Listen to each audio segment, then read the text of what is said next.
Here we go, as promised. Monday nights, these dark winter Monday nights just got a lot more interesting. Welcome along to the very new Racing Post Live XTRA. Myself, Dave Orton, delighted to be back with you Friday, Saturday and Sunday at Cheltenham. We've got you covered on all things past, present and indeed the future as the jump season really kicks into gear. We'll be looking back, of course, at the Cheltenham November meeting, all the informative things from Ireland, and more importantly, it's a whopping weekend for our sponsors at Betfair. He's going back over, he's making the trip. It's about time, isn't it, Barry Orr, who joins us from Dublin. Delighted to be doing so. How are you, Barry? Yeah, can't wait for it, Dave. It's a cracking weekend of racing. Obviously, the Betfair Chase takes centre stage in Haydock Park, and what a day we have in store. The 17th edition of the Betfair Chase, first run in 2005. We've had 16 winners of it already, 6 of them trained by the man who you're about to introduce. I am indeed. Before we go to Ditchy, Kate Tracey joins us back. How are we, Kate? I think you know the answer to that question, and I think I give myself away as soon as I open my mouth to speak. It was wonderful to see a full crowd back at Cheltenham, and it's fair to say you were right in the middle of it. Right in the middle of it, right in the middle of the Guinness Village, to be exact. But we had a wonderful time. The atmosphere was amazing. That's the best atmosphere away from the festival itself that I've ever experienced at Cheltenham. It was phenomenal. Yeah, some proper thrills and spills, weren't there? Absolutely. We had it all. So, welcome along to the party. As promised and billed already by Barry, let's go to Racing Royalty. Yeah, champion trainer from Ditchy joins us live. Paul Nicholls, OBE Paul Nicholls, we should say. Just a visit to Buckingham Palace last week, Paul, and Prince Charles. Congratulations. Thank you. Yeah, we had to fit that in amongst everything else during the week, but yeah, great day. It looked it. There was some great footage, actually, Paul, of you on Twitter. You had a good old natter, didn't you, with Prince Charles? Were you trying to flog him one or something? yeah, that's right, yeah. Should have done, really. But yeah, it was good. I met him a couple of times before in the past. It was good to be there at Windsor Castle, and it was a great honour to receive the award. Yeah, great stuff, Paul. Well deserved. And, of course, it was a big weekend for yourself. Look, you can see what's coming up on today's show, and tonight's show, we should say. Then this is the new Racing Post Live Extra. I should say we'll be doing the next 3 Mondays, all with Betfair, our sponsors, of course, because we've got the Betfair Chase, followed by the Fighting Fifth, and then the Tingle Creek as well. We'll be looking back at the weekend, having a little talk with Paul about all his runners and, of course, the marvellous Yarenki on that brilliant Sunday treble he had. Then we'll be looking at what's on this week. Plutard, short price, isn't he, for the Betfair Chase? What do you make of that? And what's on my radar? We'll be getting some tips and, of course, some eye catchers and all that sort of thing from the weekend from the panellists as well. Now, as you can see, look at these lovely new graphics you can see there. My Drogo versus Gin on Lime. So, should we have a little look back at what happened on Friday? I mean, 2 runner races. Who knew? Leave the Chantry House race alone, the one last Sunday at Senna. I'd rather watch that and learn from it and look at 2 great horses going up against each other rather than have some dross against them and some of the dross that we see during the week at certain run-of-the-mill cards, if you like, where you've got, Class 6 races all the time. Don't agree at all? Not at all. 2 runner races are nonsense. So this could be an exciting watch. It could be a thriller. It could be a short head. You never know. But the trouble is, you have to really, press hard on the enthusiasm button. Who said 2 runner races cannot be exciting? Me and You. so far And the rest of the public. Right. 2 outs. It's still out. It's their neck and 2 out. Oh no! No! She's not gone. She's not gone. Oh, I don't believe it. Unbelievable scenes. My Drogo has fallen, and the other one, she stayed on somehow, and she's only got to jump the last to win now, Gin on Lime. She's last. Have you ever seen anything like it? Mad. She could get taken out here. No, 2 runner races is where it's at. This is one of the most exciting races I've ever seen, Dave. You were right. I mean, it's fair to say I was pushing that button to try and advertise that race a little bit hard, and who knew what would be delivered. Barry, let's come to you first. I mean, that was quite literally unbelievable scenes, wasn't it? Yeah, I've never seen anything like it in all my time watching racing. It was just unbelievable how Rachel managed to stay on Gin on Lime, and just so unlucky for My Drogo. But thankfully, everyone got up okay and walked away from it. But what a spectacle they really served up. Obviously, My Drogo matched up 1-33. With 2 to jump, unbelievably so, and is currently now a 9-1 chance for the Marsh Novices Chase over 2.5 miles, which is his likely target. Betting would suggest the Arkle's not for him. Probably the Arkle for 3rd time Lukey, who we saw win yesterday. Paul, let's come to you then down in Ditchwick before we get a word from Kate. That must have been remarkable. Obviously, no one knows Dan better than you, Paul. And after Chamblou in the Charlie Hall, he must have been thinking, what on earth's going on in the world? Yeah, well, that's novice chasing for you and jump racing for you.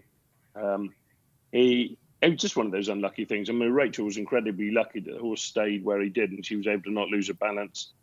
So Rachel and stay on. And it worked out very well for them. Obviously, Harry Skelton was not best pleased with what happened. But it's just one of those things. Novice chases, it's going to happen. Yeah, he just clipped the top of it, didn't he? Came down. Yeah, we just lost his footing on landing, really. Yeah, and okay, Paul, let's just stick with you on this because obviously, we've got Paul. Let's get inside his head about this. If this was yours, Paul, and he went there to get the Cheltenham tick, didn't he? My Drogo had never been to Cheltenham before. Lots has been said, Paul, hasn't it? We'll get to that afterwards. Twitter going crazy and all that sort of thing because of the Chamblou thing. People saying should Harry have gone, all that thing. Enough of that. Let's move on. If he was yours, Paul, what would you be doing now? Just putting it down to experience, not worrying about the F in his form figures. It was hardly a bad fall. He just slipped up on landing. I'd say he'll be schooling by the end of this week. And the horse will already have forgotten it. No one has school horses more than Dan and Harry will. That'd be no issue whatsoever. Yeah, okay. These are reflections we want to hear then. Yeah, okay. Listen, you work in yards yourself and all that sort of thing. It was astonishing, wasn't it? But he's got such a fan club, my Drogo, as well, hasn't he? Oh, massively so. I mean, you couldn't not because he's gorgeous looking and the way that visually, I only saw him on the screen, but the way he's filled that frame now, which you wanted from him, you always knew he was going to work up into being a novice chaser and then to work up into hopefully a smart chaser in time still. And he did very little wrong considering that was his chasing debut the whole way around. I mean, the occasional grab and a reach at a fence, that will come with confidence, though. The more that he does, the more confidence he's going to get. Dan Skelton hinted at that basically earlier on in the week. And as Paul said, it was just such an unlucky fall. He jumped it fine, just slithered on landing. That second last fence, yet again catching horses out, though, at Cheltenham on the old course. Yeah, a lot been said about that as well, isn't there? Absolutely. So here at the Racing Post, we have an in-running department. It must have been absolute mayhem there, just exactly trying to describe to you in the next day's paper exactly what happened for no one that had seen it. We should have just got Bruce Millington doing it, however. So basically, they're jumping the second last up sides of each other. They've both made a massive mess of it. Harry Skelton has come off my Drogo. Somehow, basically, Gin on Lime's sort of legs have almost telescopically folded under her and she's become like a little bench and Rachel Blackmore's just carried on sitting on her and then the legs come back up like Thunderbird 4 and she gets going again. Is that a fair description? The things that we have to put up with here in the studio, I can't begin to tell you. But listen, it's a weekend of ups and downs, isn't it, Paul? You all know that. Barry, the wonderfully named Third Time Lucky, made it Third Time Lucky on the big TV races. For Dan and Harry, lots of love for him on the sportsbook for the Arkle, of course, and then West Cork in the Greatwood as well. Yeah, and obviously West Cork, that was a pretty decent training performance, having been off the track for over 600 days. So I know that meant a lot to them. You could see the reaction from Dan Skelton. A lot of people posted on Twitter. I think the Jockey Club or Cheltenham Racecourse might have posted the reaction. God, it meant so much to him. I don't think he'd have celebrated as heartily if he won a Gold Cup, whatever it was about West Cork. But third time lucky, yeah, he was impressive enough. Seemed to tie up a bit up the run in, but remains unchanged at 9-1 for the Arc. Oh, yeah, 9-1. All right, I'll get some thoughts there from the panellists about that. You're right. Listen, it's not just here in the studio where people celebrate. They must have been watching. Get Dan Skelton a seat in this studio. Why? Check it out.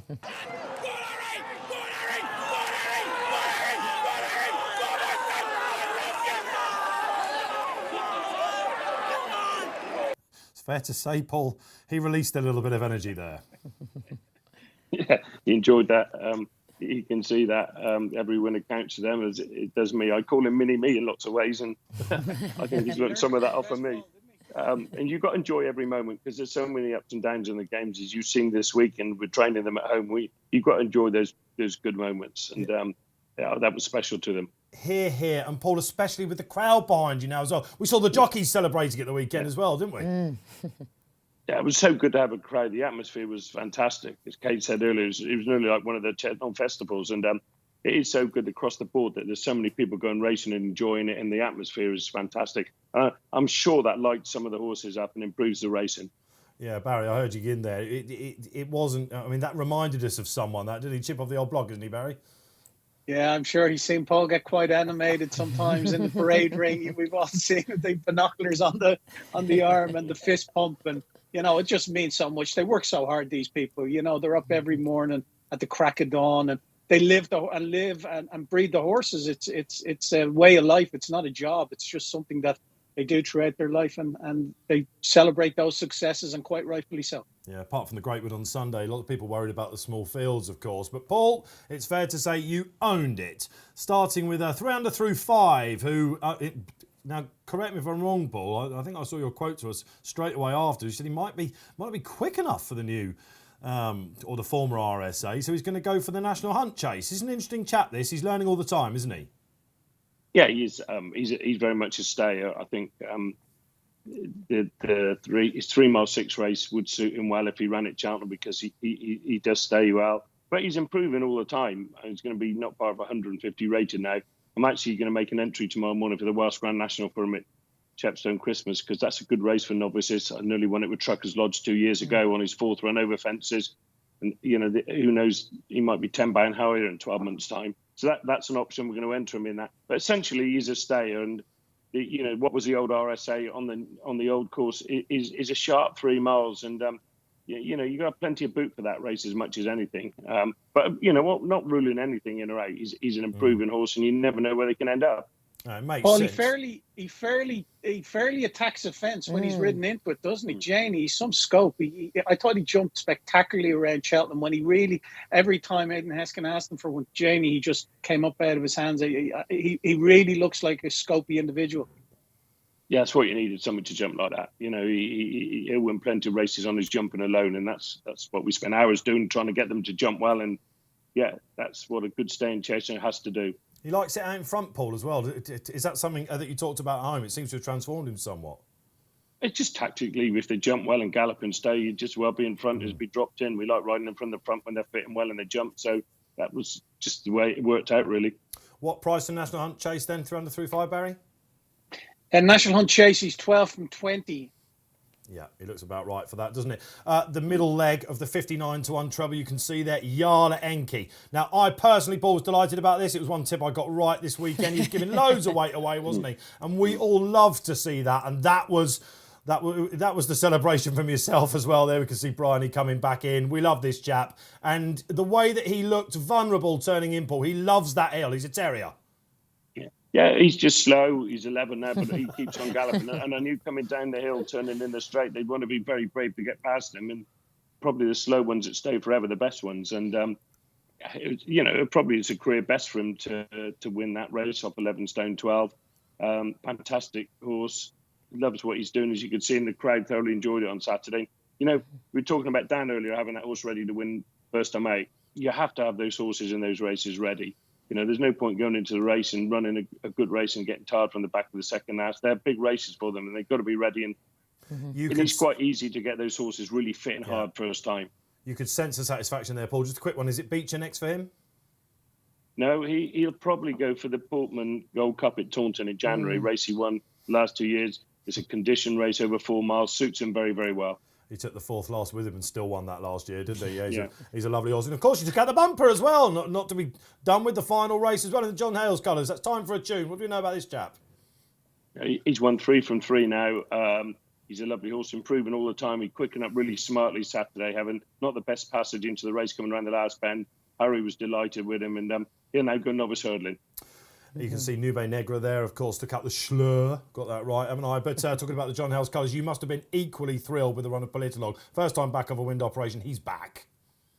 Yeah, he's back. And on ground, he could have probably done with it softer. It would have been a completely different ball game for him. But you can't change things.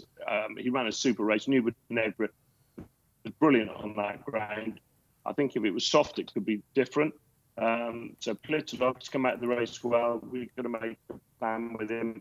we could look at Tingle Creek if it was testing ground. I'd say we'll wait for the Clarence House in Ascot in January, but it will be soft and it'll be nice and fresh. Yeah, we thought we had a suspicion in this studio it might be Ascot next year. It was lovely to see that one. Okay. Oh, it was. How can you not like Politolog? He just has the most honest way of going about things. And obviously, as it's been so well documented with the bleeding issues that he's been able to get over, that Paul and his team has been able to get him over. And Paul, you have a different way of training him, do I believe? Is that something that is still the case with Politolog?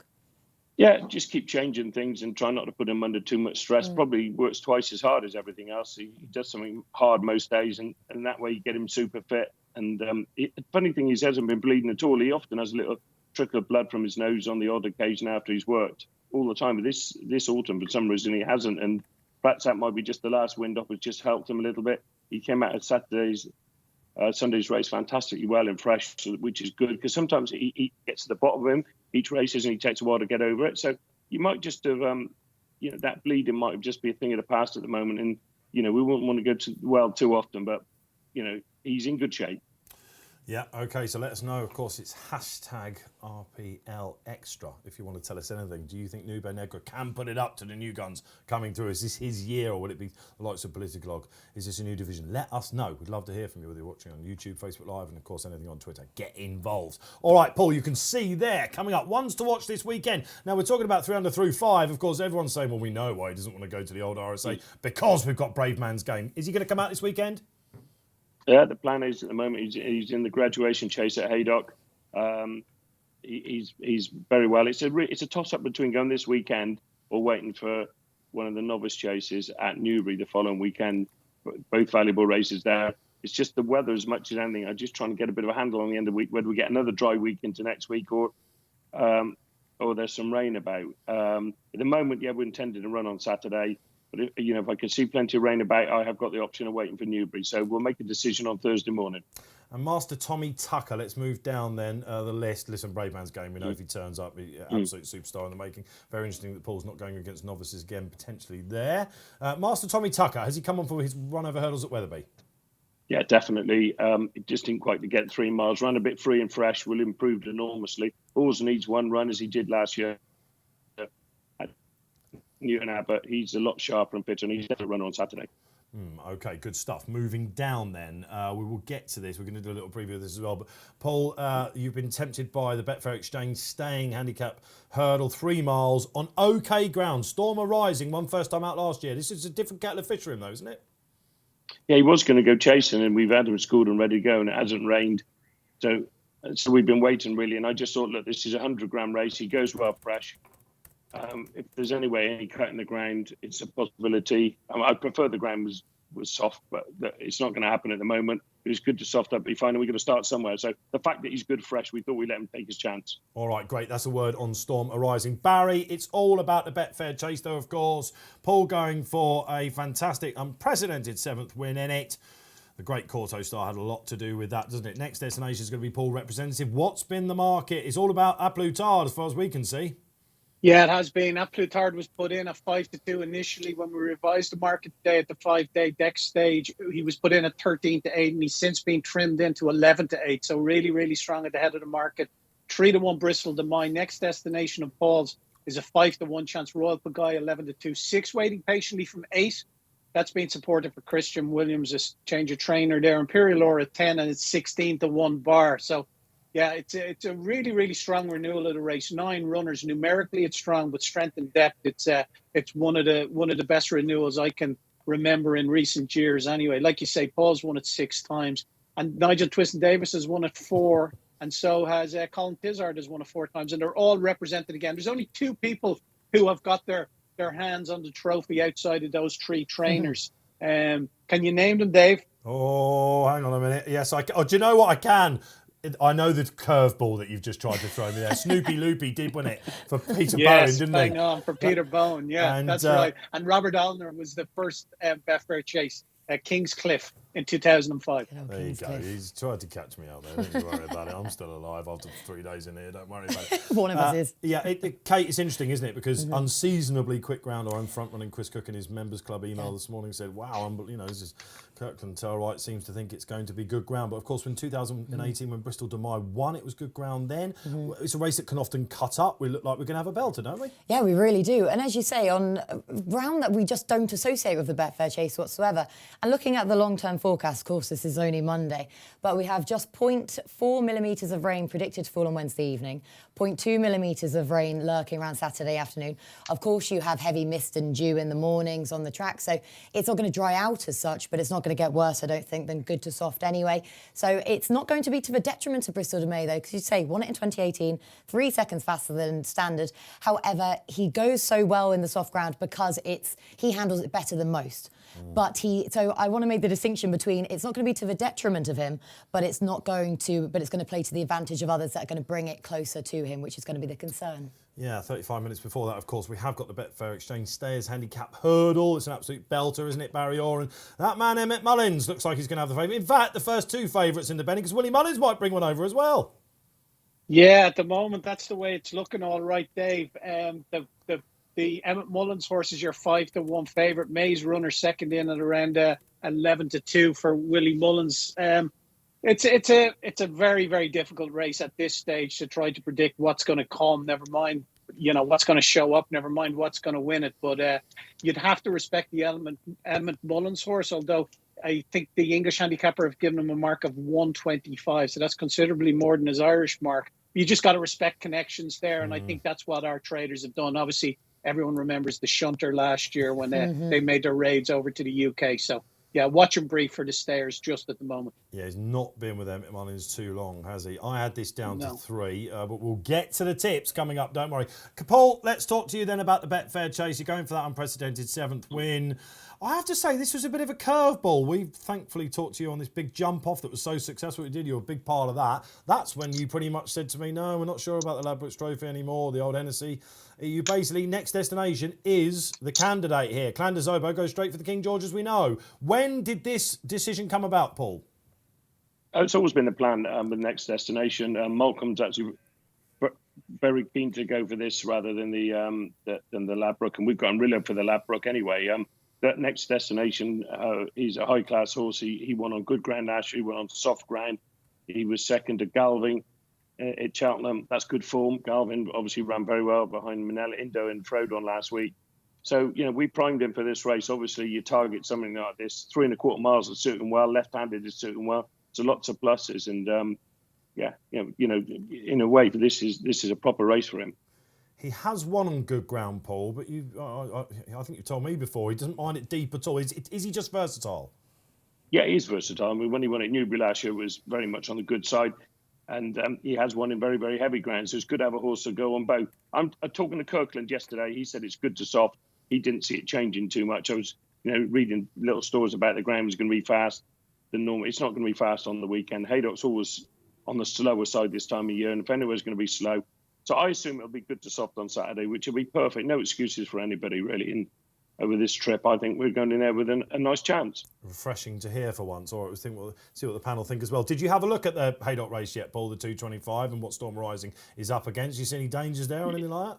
Yes, look, it's a 100 grand handicap hurdle. It's going to be competitive. I wouldn't say our lads probably got a really good mark. All I know, he's very, very fit. He's ready to run for his life. But yeah, it's a competitive race to take a bit of winning. Yeah, all right, okay. Yeah, there's 18 dangers, he's thinking, Dave, you're going to say. All right, okay. Yeah, exactly. Yeah, I know, exactly. Come on, Paul, this is a show. I've got people in my ear going, get a tip off him.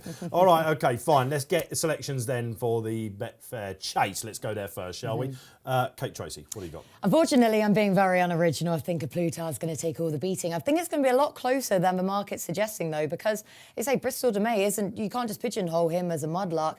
And Bristol de Mai does set the standard comparison to a Plutard with his career high RPR of 182 in this race in 2017. A Plutard has only reached an RPR high of 178 when finishing second in the Gold Cup last time out. So he has got that bit to find. But for me, a Plutard, the 7-year-old, Bristol de Mai, the 10-year-old, a Plutard has that further scope for improvements. Plenty more to come from him over 3 miles. He's been crying out for that trip for a while. That's what he's getting now. Say ground in his favour. So happy to be unoriginal, but I think he will take all the beating. Yeah, I'm the same as well. I put him up on this show when we did the Gold Cup. I still think he left something on the table there. Watch it back. His jumping wasn't great. He'll do for me, Barry, the 7-year-old. Is it a unanimous decision? Yeah, he got every yard of the trip in the Gold Cup. I suppose there was a little bit of a question mark about that. Obviously, he was a fast finishing winner in the Savills when he just got up to beat Kemboy on his run before the Gold Cup. So he put any doubt about his ability to get the trip to bed. So that's going to stand him in good stead, no doubt, in Haydock. The only thing I don't like about him now is his price, Dave. He's 11-8 and 13-8, haven't been 5-2. He's very, very short for a horse that historically doesn't run well off the back of a long break. And obviously we haven't seen him in 246 days. So I was fancying him, but at the price, I don't think I could bring myself to put him up or to back him. There's plenty of other horses in the race. Next Destinations of Paul has a big chance. Bristol de Mai, you can't discount. Waiting Patiently, Christian Williams could turn him inside out with a new training regime. If he's able to keep him sound, we know he's a very talented horse. Royal Pagide, there was an excuse for him in the Gold Cup. So the closer I get to the race, the more dangers I see for the favourite. And if he gets ridiculously short, I'll probably end up playing him if I'm being brutally honest. Yeah, okay, all right. So as you can see, we've been running a poll there on YouTube. 50% of you out there that have got involved in that seem to think Aplutas, that would be an even money shot, wouldn't it? A lot of Chevrolet colours there on that graphic, wasn't there? Okay, so that is that, basically. We think the favourite will take a lot of beating on with Barry. Barry, just quickly, is that one that's going to go one way or the other, or is it going to stick solidly, in your opinion? Well, obviously, we have to wait and see on Thursday what the final declarations are. But at this stage, it looks like, realistically, if the grounds, like Paul says, and Dick and Kirkland Tellride has indicated, it's probably good to soft. Definitely the soft side of good, because there's so much moisture about, especially up around that area. Well, then if they all 9 go to post, I can see him maybe being a little bit of a negative on the day, just because 11-8 is very, very short and such a competitive renewal of the race for me. Especially with some titans going up against him, very much so. Imperial Aura might be one that come in with the ground, maybe in his favour as well, for Kim Bailey as well. An interesting sight here. OK, that's the weekend. What about any anti-post selections? Did you see anything over the weekend, Kate? I did, yes. I'm actually heading to Ireland for my anti-post selections here because, I mean, there are a few, obviously, at Cheltenham to be going into the anti-post portfolio. But if we're targeting Cheltenham itself, I was looking yesterday and we had one at Cork, and that was Magic Days, who won a Mare's Beginner's Chase. Looking forward to the Mare's Chase at the Cheltenham Festival. I think she should be a huge player in that. She was so impressive in those colours for Henry de Bromhead, wasting no time over fences. So impressive she was. So she's definitely one to keep an eye on there. And also at Punchestown, the final race of the day, the Big Doyen, managed to defy a penalty to hold off what I still think can be a smart horse in second. Won by 15 lengths. He could still be anything at this stage for a potential champion bumper contender. Yeah, he's coming on the anti-post market for that, hasn't he, for sure. Watch that back in your Members Club section. It was impressive. Barry, I was with you all weekend. You put up many a winner for us. Which in particular has got you going for the festival? Yeah, the one I liked was the handicap hurdle winner, Sporting John. He won the Silly Isles last year. So he's a Grade 1 winner over fences. We know he's got gears. He was 5th in Envoy Allen's, Ballymore. A lot of people thought he might, left-handed tracks might have been against him, but he put that to bed, obviously winning at Cheltenham at the weekend. He's rated 146. He'd probably get £5 or £6 for that. He'd need to improve another £10 or so to really be a genuine contender for the Stayers Hurl. But it's a race at the moment that lacks a real standout star for me. Classical Dream is your favourite at the moment, but he's very, very hard to keep right for Willie Mullins, and I would be surprised if he doesn't make it. And outside of him, Tyne Hill, you know, he's a stable companion of Sporting John, but I think he's on the wane. And he could represent a bit of value at the moment at 20-1. So Sporting John and the Stayers Hurl is my first pick for my anti-post portfolio for Cheltenham. The big hitter then going for JP McManus, Philip Hobbs, Sporting John. Didn't he get it together over the weekend? I'm going to throw one in.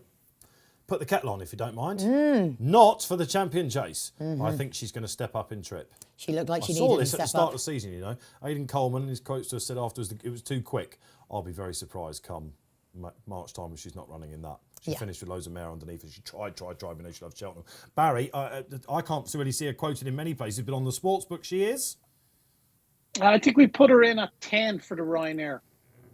That'll do me. Happy days. Come on, Henry, you know the way to go. Paul, let's just bring you in then. It's been a great pleasure having you on, Paul. Thanks for this. What about this weekend? Obviously, the action, runners everywhere. Something on Ascot Friday. What are you excited about? Well, Saturday, actually, and run a nice novice hurdler called Flemingstide. He won a bumper last year at Exeter. He was second on his debut at Sandown. He looking forward to him running. Yeah, lots of runners all week, really. I think you said earlier, Master Tommy Tucker will have a great chance in the chase at Ascot on Saturday. Oh, brilliant stuff. OK, just writing these down, Paul. 1 second. All right, happy days. Kate, thanks for joining us. You'll be back next Monday? I will be, yes, exactly. So really enjoyed this. Thanks so much for having me. Hopefully with more of a voice as well next week. No Guinness Villages for me over the weekend. Stop gardening, warming up and all that sort of thing. Barry, it's been great to have you on. We're kicking off. We're blasting into orbit. We've got the next couple of Mondays where we will be seeing you. Yes, you certainly will. You'll see me next Monday, all right. And I'll talk to you from the racecourse on Saturday from Haydock Park. Fingers crossed. Absolutely. If you're at Haydock, go and say hi to the great man. From one great man to another. Paul, it has been great. Hopefully we can tease you back on here. Betfair Ambassador, of course. All the best this week and beyond. Thank you. Thank you. Anytime. Great stuff, wasn't that great? Great to have you on as well. Don't forget to join us on Saturday as ever. We'll be kicking off at the usual time of 1:30. Cannot wait. Wasn't that fun here on Racing Post Live Extra? For myself, Dave Orton, enjoy the sport.